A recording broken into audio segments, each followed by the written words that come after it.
एक परिवार में 5 लोग थे। ओम प्रकाश, उनकी पत्नी सुमित्रा, बहू भावना, बेटा राहुल और एक थी उनकी बेटी प्रियंका।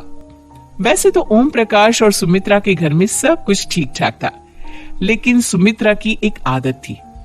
घर में कुछ भी गलत या सही हो तो वो किसी से कुछ नहीं कहती, और भावना स्वभाव की इतनी सीधी सादी थी कि अगर कोई उसके साथ गलत भी करता तो भी वो उसे कुछ नहीं कह पाती।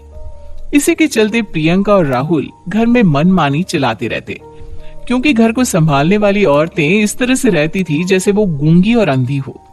माँ, मैं अपनी सहेलियों के साथ पिकनिक पर जा रही हूँ। ठीक है बेटा, चली जाओ। और मुझे आने में रात हो जाएगी, देर से ही आऊंगी मैं। अच्छा, कोई बात नहीं बेटा। भावना, तुमको एक बार में समझ में नहीं आता क्या? नाश्ते में फिर से पराठे बना के रख दिए। कितनी बार तुमसे कहा है कि मेरे लिए ढंग का नाश्ता बनाया करो। ठीक है जी, आगे से ध्यान रखूंगी। अरे ये बहू से किस तरह से बात कर रहे हो तुम राहुल? अरे तो और क्या करूं पापा, इसको कही बात एक बार में समझ में ही नहीं आती। सुमित्रा, तुम अपने बेटे को समझाती क्यों नहीं? बहू से बात करने का ये क्या तरीका है? अरे जिसकी जैसी मर्जी आए करो, मुझे क्या। भावना बेटा, तुम भी तो कभी कुछ कहा करो।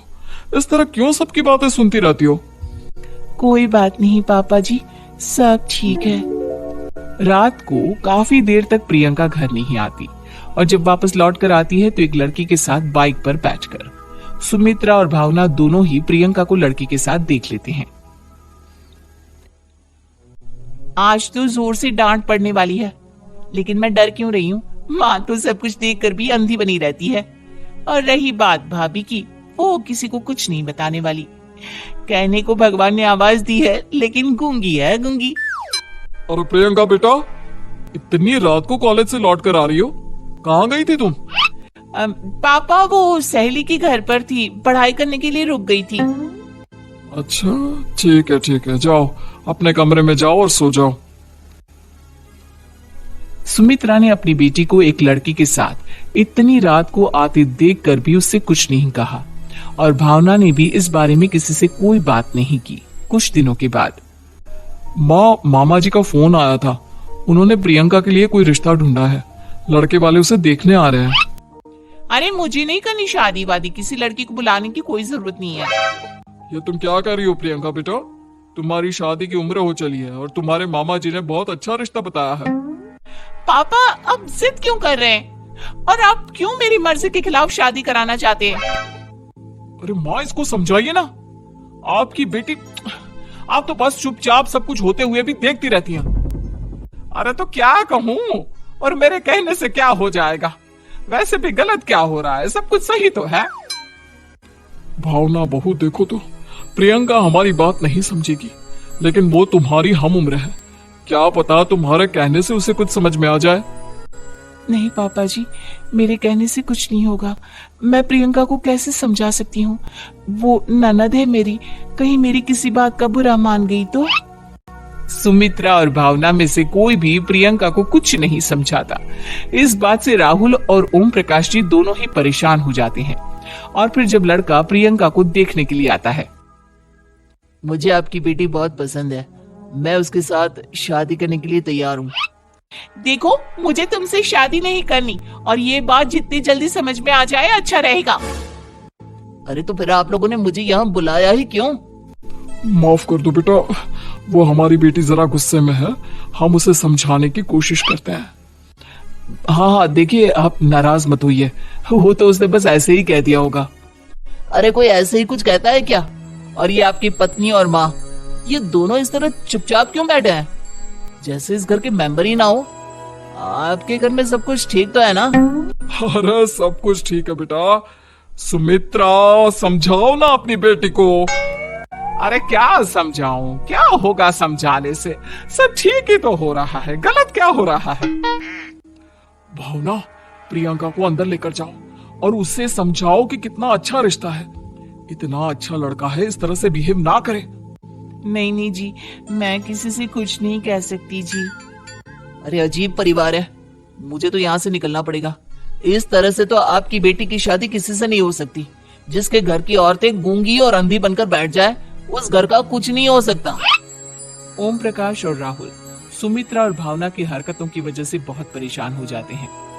एक दिन वो दोनों आपस में बात करते हैं। पापा, समझ में नहीं आता कि भावना और माँ को कैसे समझाया जाए। सही कहते हो बेटा, तुम और मैं काम के सिलसिले में सारा दिन घर के बाहर रहते हैं और घर की दोनों औरतें जिन्हें सारा घर संभालना चाहिए गूंगी और अंधी बनकर बैठी हैं। पापा, आप ही बताइए इसका क्या उपाय है। मेरी तो कुछ समझ में नहीं आता बेटा, लेकिन हमें कुछ तो करना पड़ेगा, क्योंकि इन सब की वजह से प्रियंका बहुत ज्यादा बिगड़ती जा रही है। तुमने देखा उसे किस तरह से बिहेव किया था। अरे लेकिन पापा, हम करेंगे क्या? हमें एक नाटक करना होगा। कुछ दिनों के लिए हम भी गूंगे और बहरे बन जाते हैं, उसके बाद इन दोनों औरतों को अकल आएगी। हाँ पापा, शायद आपकी बात ठीक है। हम दोनों हर बार बात को संभाल लेते हैं और इसी वजह से माँ और भावना कुछ भी करने की कोशिश ही नहीं करते। और फिर अगले दिन, भावना, नाश्ते में क्या बनाया है? जी पराठे बनाए हैं। मेरे लिए पोहा बना दो। अच्छा जी, ठीक है, अभी बना देती हूँ जी। बहू, नाश्ते में क्या बनाया है? पापा जी, पराठे हैं और पोहे बन रहे हैं। अरे बहू, मुझे तो उपमा खाने का मन था, मेरे लिए उपमा बना दो। ठीक है पापा जी, अभी बना देती हूँ। भाभी, जल्दी से जरा मेरा कॉलेज का टिफिन तो पैक कर देना। और सुनो, मुझे ना भिंडी की सब्जी खाने का मन है। सुमित्रा चुपचाप बैठी बैठी सब कुछ देख रही थी। उसने किसी से कुछ भी नहीं कहा और ये देखकर भावना को मन ही मन गुस्सा आ रहा था, लेकिन वो किसी से कुछ नहीं कह रही थी। उसे लग रहा था कि ओम प्रकाश जी, जो हमेशा उसकी साइड लेते थे, वो भी आज चुपचाप बैठे हुए थे। शाम के वक्त प्रियंका अपने बहुत सारे दोस्तों को लेकर घर आती है और उधर दूसरी तरफ से राहुल भी अपने ऑफिस के दोस्तों को लेकर घर आ जाता है।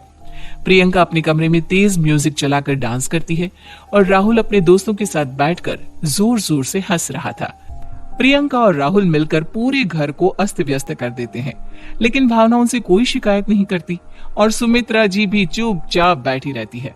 लेकिन भावना और सुमित्रा के अंदर का गुस्सा धीरे धीरे बढ़ रहा था। फिर रात को ओम प्रकाश और राहुल एक दूसरे से बातें करते हैं। पापा, हमने इतना कुछ किया, फिर भी भावना कुछ बोलती ही नहीं और माँ भी कुछ गलत करने से किसी को रोकती ही नहीं। तुम चिंता मत करो बेटा, इन दोनों के अंदर का गुस्सा भर रहा है और बहुत जल्दी बाहर आने वाला है। अगले दिन, अरे बहू, ये कपड़े धुले हैं या गंदे हैं? पापा जी, कपड़े तो मैंने धोकर ही आपकी अलमारी में रखे थे। मुझे तो साफ नहीं लग रहा है, एक बार और धो देना। प्रियंका, मैं सोच रहा था कि तुम्हें उस लड़के से शादी नहीं करनी है ना, मत करो। एक काम करो, वैसे भी क्या रखा है शादी वादी में, तुम्हें जो लड़का पसंद है उसके साथ जाकर कोर्ट मैरिज कर लो। इस बार ओम प्रकाश और राहुल की बात सुनकर भावना और सुमित्रा के अंदर का गुस्सा जाग उठता है। मैं किसी से कुछ कहती नहीं जी, इसका मतलब ये है कि आप लोग मुझे परेशान करते ही रहेंगे। कल 4 बार मुझसे नाश्ता बनवाया, आज पापा जी मुझसे धुले हुए कपड़ों को बार बार धुलवा रहे हैं। अरे मैं इंसान हूँ जी, कोई मशीन नहीं हूँ। तुम दोनों ने मिलकर इस घर की कैसी हालत बना दी है और अपनी बहन को भागकर शादी करने के लिए कह रहे हो। तुम भाई हो या दुश्मन? ओम प्रकाश और राहुल जोर जोर से हंसने लगते हैं। अरे इसमें हंसने की क्या बात है? हम लोग यहाँ इतने परेशान हो रहे हैं जी, तुम लोगों को ऐसी हरकत करने के बाद भी हंसी आ रही है। ये क्या कर रहे हैं जी आप दोनों? यही तो हम चाहते थे कि सुमित्रा, तुम अंधी होकर ना बैठी रहो। घर में कुछ भी गलत हो तो उसे रोकने की कोशिश करो। और भावना, तुम अपने साथ हो रहे गलत व्यवहार पर भी कभी मुंह नहीं खोलती। ये सही बात नहीं है। मैं चाहता था कि तुम्हारी भी जुबान खुले, तुम गलत बात का विरोध करो। गूंगी बहू और अंधी सास की ये जोड़ी इस घर में अब नहीं चलेगी। वीडियो को लाइक करें और ऐसी ही मजेदार कहानियाँ सुनने के लिए चैनल को सब्सक्राइब करें। धन्यवाद।